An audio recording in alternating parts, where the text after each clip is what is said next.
தற்போது நாம் தேவார பாடல் பெற்ற தலங்களில் கொங்கு நாட்டு தலங்களில் ஒன்றான பவானி சங்கமேஸ்வரர் கோவிலைத்தான் பார்க்க சென்று கொண்டிருக்கின்றோம். திருநானா என்றும் அழைக்கப்படுகின்ற இத்தலம் தமிழ்நாட்டில் ஈரோடு மாவட்டத்தில் பவானி என்னும் ஊரில் அமைந்துள்ளது. இத்தலம் சேலத்திலிருந்து 56 கிலோமீட்டர் தொலைவிலும் ஈரோட்டிலிருந்து சுமார் 15 கிலோமீட்டர் தொலைவிலும் உள்ளது. வட இந்தியாவின் கங்கையுடன் யமுனை மற்றும் சரஸ்வதி நதிகள் சங்கமிக்கும் தலம் திரிவேணி சங்கமம் எனப்படுகிறது. இங்கு சரஸ்வதி நதி கண்ணுக்கு தெரிவதில்லை. இதுபோல தென்னகத்தில் காவிரி நதியுடன் பவானி மற்றும் அமுத நதி ஆகிய 3 நதிகளும் இத்தலத்தில் சங்கமிக்கின்றன. இதில் அமிர்த நதி மட்டும் கண்ணுக்கு தெரிவதில்லை. இந்த நதியானது பூமிக்கடியில் இருந்து இவ்விடத்தில் சங்கமிப்பதாக ஐதீகம். 3 நதிகள் சங்கமிப்பதால் இத்தலம் தென் திரிவேணி சங்கமம் என அழைக்கப்படுகிறது. எனவே இத்தல இறைவன் சங்கமேஸ்வரர் என அழைக்கப்படுகின்றார். 4 வேதங்களும் இங்கு தீர்த்தங்களாக உள்ளன. எனவே இங்கு வேண்டிக் கொண்டால் கல்வி கேள்விகளில் சிறந்து விளங்கலாம் என்பது நம்பிக்கை. இங்குள்ள கோபுரமே லிங்கமாக வழிபடப்படுவதால் கோபுரத்துக்கு வெளியே நந்தி உள்ளது. அம்மனுக்கு பவானி, சங்கமேஸ்வரி, வேதநாயகி, பன்னார் மொழியம்மை, பந்தார் விரலம்மை, மருத்துவ நாயகி, வக்கிரேஸ்வரி என்ற பெயர்கள் உண்டு. இந்த அம்மன் மீது பிள்ளைத்தமிழ் பாடப்பட்டுள்ளது. இத்தலத்திற்கு திருநானா, பவானி கூடல், முக்கூடல், சங்கம சேத்திரம், பராசர சேத்திரம், வக்கிரபுரம், பதரிவனம், வீராபுரம், விஜயாபுரி என்ற பெயர்கள் உண்டு.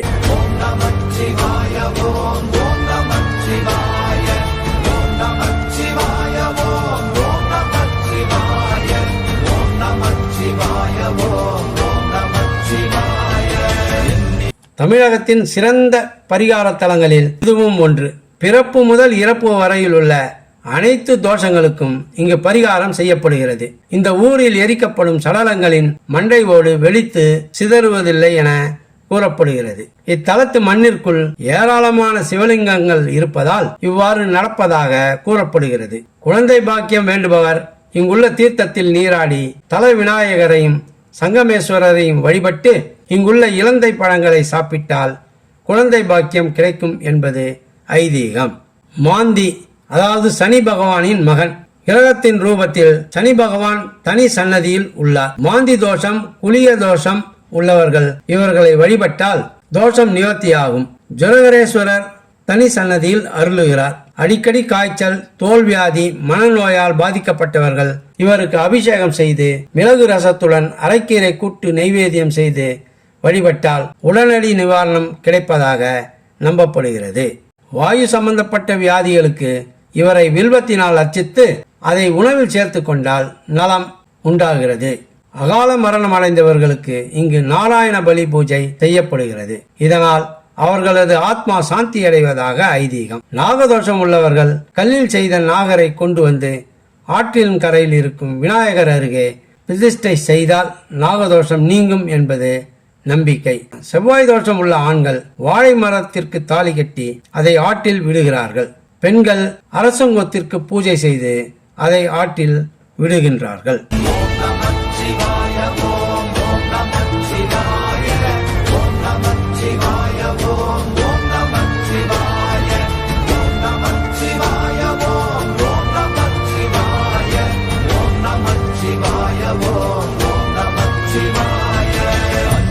முத்தேர் நகையால் இடமாக தம்மார்பில் வெண்ணூல் பூண்டு தொத்தேர் மலச்சடையில் வைத்தார் இடம்போலும் சோலை சூழ்ந்த அத்தேன் அணியுன் கனியால் இசைமுரள ஆழத்தும்பி தெத்தேன் எனமுரள கேட்டார் வினை கெடுக்கும் திருநானாவே என்பது திருஞான சம்பந்தர் இத்தலத்திற்கு பாடிய தேவார பாடலாகும்.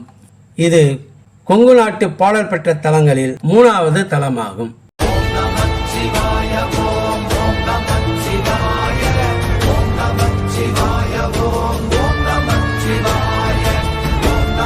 கோவிலின் தென்மேற்கு மூலையில் உள்ள மேடை மீது உள்ள தலவிருட்சம் இலந்தை மரமாகும். இது தனி சிறப்பு கொண்டது. இங்குதான் குபேரனுக்கு சிவபெருமான் சுயம்பு மூர்த்தியாக தரிசனம் தந்துள்ளார். இம்மரம் தினமும் இறைவனின் நைவேத்தியத்திற்காக சுவைமிக்க பழங்களை தருகின்றது.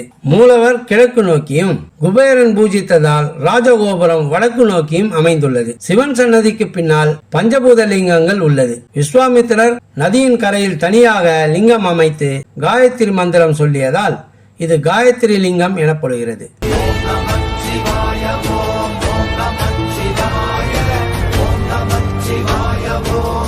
ராவணன் இங்குள்ள சகஸ்வர லிங்கத்தை பூஜை செய்துள்ளான். ஆண்டுதோறும் மாசி மகம் ரத சப்தமிக்கு 3வது நாள் சூரியனின் ஒளி சங்கமேஸ்வரர், வேதநாயகி, சுப்பிரமணியர் மீது பட்டு சூரிய பூஜை நடப்பது சிறப்பானதாகும்.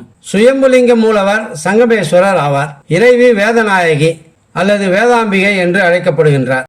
இக்கோவிலில் ஆதிகேச பெருமாளுக்கும் சௌந்தர்யவல்லி தாயாருக்கும் சன்னதிகள் அமைந்துள்ளது. இது சைவ வைணவ ஒற்றுமைக்கு ஒரு எடுத்துக்காட்டாக விளங்குகிறது. இறைவியின் சன்னதி கிழக்கு நோக்கி அமைந்துள்ளது.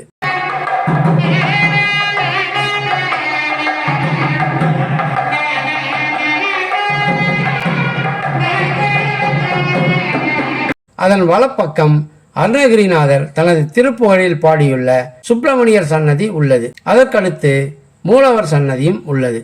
அருகில் ஜொரஹரேஸ்வரர் திருவுருவம் 3 கால்கள், 3 கைகள், 3 தலைகளுடன் காணப்படுகிறது.